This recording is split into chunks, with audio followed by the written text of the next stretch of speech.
আসসালামু আলাইকুম রহমতুল্লাহি ওবরকাতুহু।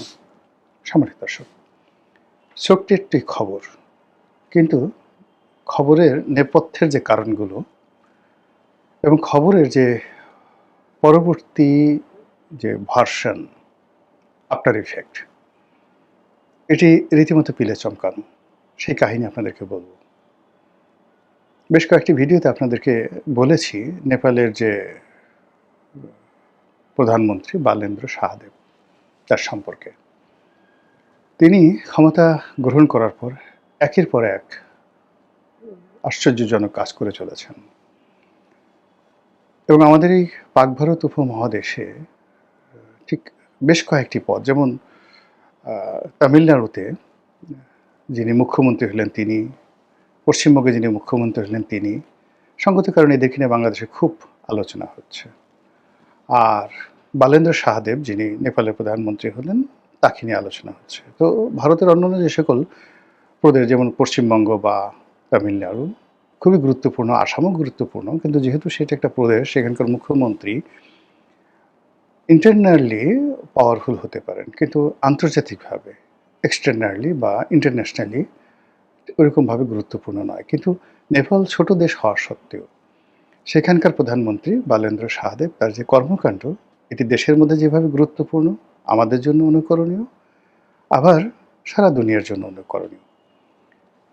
আপনারা জানেন যে বাংলাদেশে যে বিপ্লবটা হয়েছে, যেটিকে আমরা জুলাই আগস্ট বিপ্লব বলি বা জুলাই অভ্যুত্থান বলি বা ৩৬শে জুলাই বলি, আমাদের তরুণরা যেটাকে জেনজি বলা হয়, এই বিপ্লবের ধারক বাহক। আমাদের এই দেশের এই বিপ্লবটি মুখ থুবড়ে পড়েছে।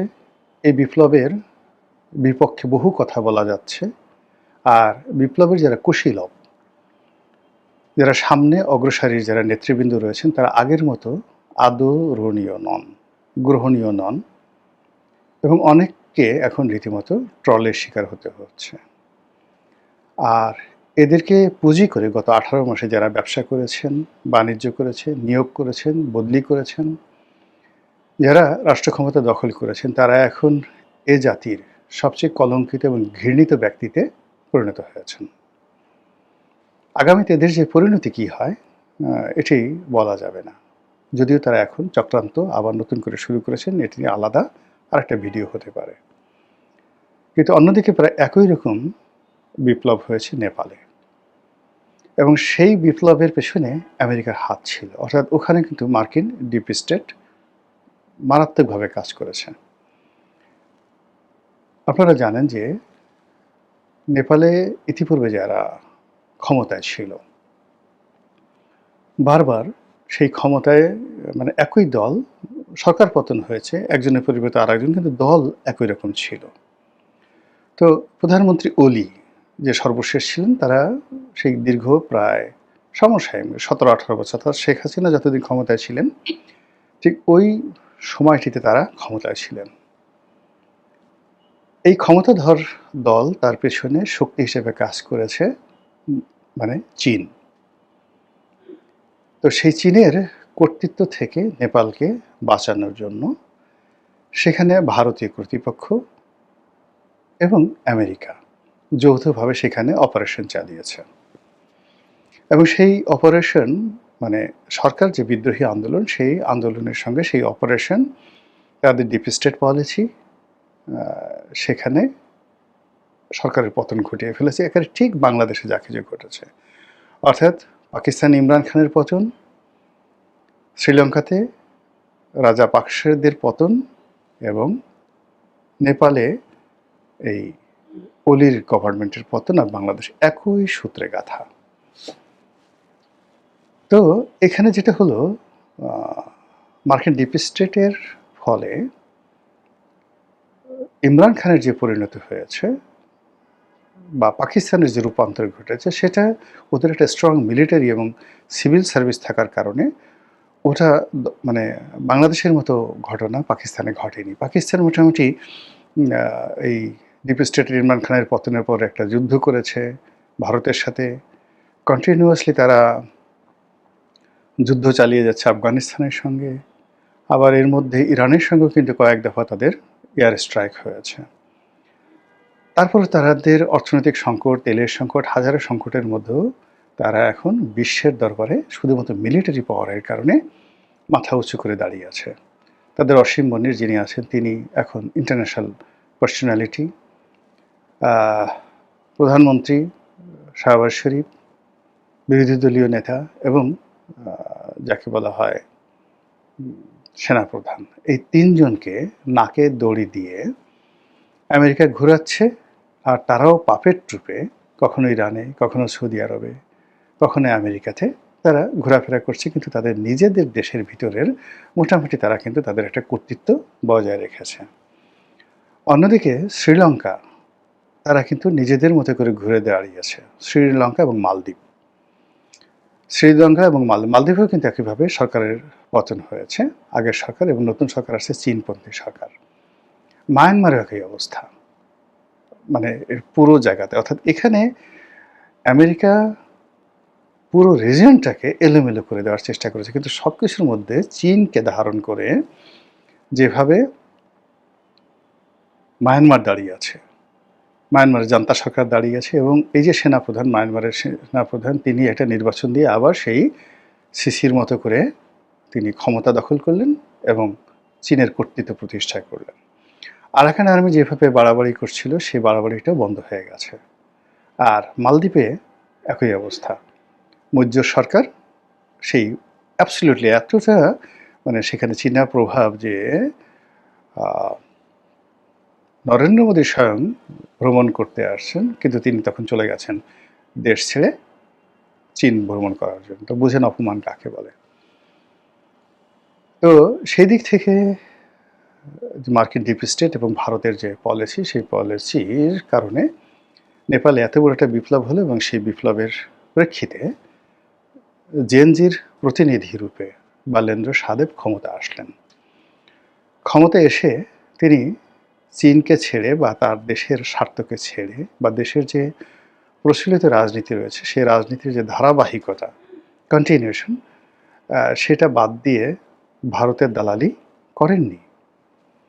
তিনি আমেরিকার সঙ্গে কোনো চুক্তি করেননি, বরং একটার পর একটা যে সিদ্ধান্ত নিচ্ছেন তাতে করে ভারত মনে করছে, আমেরিকা মনে করছে যে আগে যে অলির সরকার ছিল সেটাই ভালো ছিল। এবং আগের সরকার ভারতে বেশ কয়েকবার তাদের ভারতের সীমান্তে তারা গোলাগুলি করেছে, ভারতকে যুদ্ধের হুমকি দিয়েছে, ভারতের সাথে যুদ্ধ করবে, এবং ভারতের বেশ কিছু এলাকা তারা দখল করে নিয়ে সে প্রথমে আবার 15 দিন পরে সেটা ছেড়ে দিয়েছে, ভারতের সীমানার মধ্যে ঢুকে পড়েছিল। তো ভারত সেই দুঃসহ স্মৃতি থেকে বাঁচার জন্য মনে করেছে যে ইয়াংদেরকে যদি আমরা আনি, তাদেরকে দালাল বানানো যাবে, তাদেরকে টাউট বানানো যাবে, তাদেরকে বাটপার বানানো যাবে, তাদেরকে নারী লোভী বানানো যাবে, তাদেরকে যেভাবে ইচ্ছা সেভাবে ব্যবহার করা যাবে। আর আমেরিকা তো এখানে মানে তাদের যে দক্ষিণ পূর্ব এশিয়াতে ভারতের সঙ্গে তাদের অনেক বাণিজ্যিক সমস্যা আছে, রাশিয়াকে নিয়ে, ইউক্রেনকে নিয়ে, ইরানকে নিয়ে তাদের অনেক সমস্যা আছে, এটা আলাদা পার্ট। কিন্তু দক্ষিণ পূর্ব এশিয়াতে তারা যে ডিপ স্টেট পলিসি বাস্তবায়ন করতে চায় সেখানে তাদের রাইট হ্যান্ড হলো ভারত। তাদের যে ইন্দো প্যাসিফিক যে চুক্তি রয়েছে সেটার যে বাস্তবায়ন সেটা তারা ভারতের মাধ্যমে করতে চায়, সরাসরি নিজেরা এখানে আসতে চায় না। তো সেক্ষেত্রে নেপালে তাদের যে স্বার্থ ছিল সেই স্বার্থ তারা এখন আদায় করার জন্য বাংলাদেশের মতো একটা গোলামির চুক্তি সেখানে করার জন্য, জেএনজিকে ভয় দেখার জন্য, তাদের দেশে ক্রাইসিস তৈরি করার জন্য প্রাণান্ত চেষ্টা ভারত এবং যাকে বলা হয় আমেরিকা করে গেছে বা করে চলেছে। কিন্তু আজকের দিন পর্যন্ত সেখানকার অভ্যন্তরীণ রাজনীতিতে, অর্থনীতিতে একটা ডট বসাতে পারেনি। বাংলাদেশে এই যে তেল নিয়ে একটা সমস্যা হলো, এটা তো বাংলাদেশে একেবারে স্পষ্ট ডিপ স্টেটের একটা চালাকি, মূলত বর্তমান সরকারকে ভয় দেখানোর জন্য, তাদেরকে এই চুক্তি বাস্তবায়নের জন্য। এই তেলের যখন ক্রাইসিস হচ্ছে সেই ক্রাইসিসের মধ্যে কিন্তু তারা এই বিমান কেনার চুক্তি করিয়ে নিয়েছে। আবার নির্বাচনের টোপ দিয়ে 12 তারিখে নির্বাচন হবে ফেব্রুয়ারি মাসের, 9 তারিখে তারা ইউনূসকে বলছে যে এটা করো, তারপরে বিএনপিকে বলেছে তোমরা ক্ষমতায় যদি আসতে চাও এটা করো, সম্মতি দাও, জামাতকে বলেছে তোমরাও ক্ষমতায় আসবে, তোমরাও সম্মতি দাও। ফলে কি হচ্ছে, সবাই মানে একত্রে যেভাবে হ্যামিলনের বাঁশিওয়ালা বাঁশি বাজিয়েছিল আর শহরের ইঁদুরগুলো আর শিশুগুলো যেভাবে নদীতে ঝাঁপিয়ে পড়েছিল, আমাদের দেশেও আমরা ঠিক এইভাবে পঙ্গপালের মতো আমেরিকার যে চুল্লি, আণবিক চুল্লি, আমেরিকার যে আগ্নেয়গিরি, আমেরিকার যে নরক, সেখানে ঝাঁপিয়ে পড়ার জন্য আমরা সবাই যেখানে উদগ্রীব, কখন কার আগে ঝাঁপিয়ে পড়ব, পিপিলিকার পাখা হয় মরিবার তরে, এইরকম আমাদের সবারই পাখা হয়েছে শুধুমাত্র আমেরিকার নরকে ঝাঁপ দেওয়ার জন্য। এই যখন আমাদের অবস্থা, ঠিক সেই সময়টাতে বালেন্দ্র সাহাদেব মার্কিন রাষ্ট্রদূতকে, মার্কিন দূত, এবং সেটা যেন তেন দূত নয়, আমি আগের একটা ভিডিওতে বলেছিলাম যে তারা এখন যে তাদের সব কিছুর যে গ্লোবাল, এই যে এশিয়া রিজনের যে হেডকোয়ার্টার, যেটা একটা সময় রিয়াদে ছিল, দেন কাতারে ছিল, দুবাইতে ছিল, সিরিয়াতে ছিল, এই টোটালটা রিয়াদ থেকে নিয়ন্ত্রণ, এই হেডকোয়ার্টারটা এখন তারা নিয়ে আসছে দিল্লিতে। আর এই হেডকোয়ার্টারের যিনি বেসামরিক ব্যক্তি, প্রধান ব্যক্তি, তিনি হলেন ভারতে নিযুক্ত মার্কিন রাষ্ট্রদূত। এখন সেই মার্কিন রাষ্ট্রদূতের যে ক্ষমতা, এটা আমেরিকার পররাষ্ট্রমন্ত্রীর চাইতে কোনো অংশে কম নয়। এবং এখানে যিনি, যাকে নিয়োগ দেওয়া হয়েছে, মিস্টার গোর, তিনি মিস্টার ডোনাল্ড ট্রাম্পের ব্যক্তিগত ঘনিষ্ঠ বন্ধু, বিজনেস পার্টনার, তাকে করা হয়েছে ভারতের রাষ্ট্রদূত। তো বুঝেন যে এই রাষ্ট্রদূত মিন্স ডোনাল্ড ট্রাম্প, এই রাষ্ট্রদূত মিন্স আমেরিকার পররাষ্ট্রমন্ত্রী, এই রাষ্ট্রদূত মানে আমেরিকার মান সম্মান। সেই রাষ্ট্রদূত গেছেন নেপালে দেখা করার জন্য বালেন্দ্র সাহাদেবের সঙ্গে। তো সেখানে প্রোটোকলে হয়তো পররাষ্ট্রমন্ত্রী দেখা করেছেন, অন্যান্য পররাষ্ট্র মন্ত্রণালয়ের কর্মকর্তা দেখা করেছেন, কিন্তু কোনো অবস্থাতেই বালেন্দ্র সাহাদেব দেখা করেননি। তিনি বলেছেন যে যাকে বলা হয়, তিনি তার সমপর্যায়ের সরকার প্রধান অথবা রাষ্ট্রপ্রধান ছাড়া কারোর সঙ্গে দেখা করবেন না।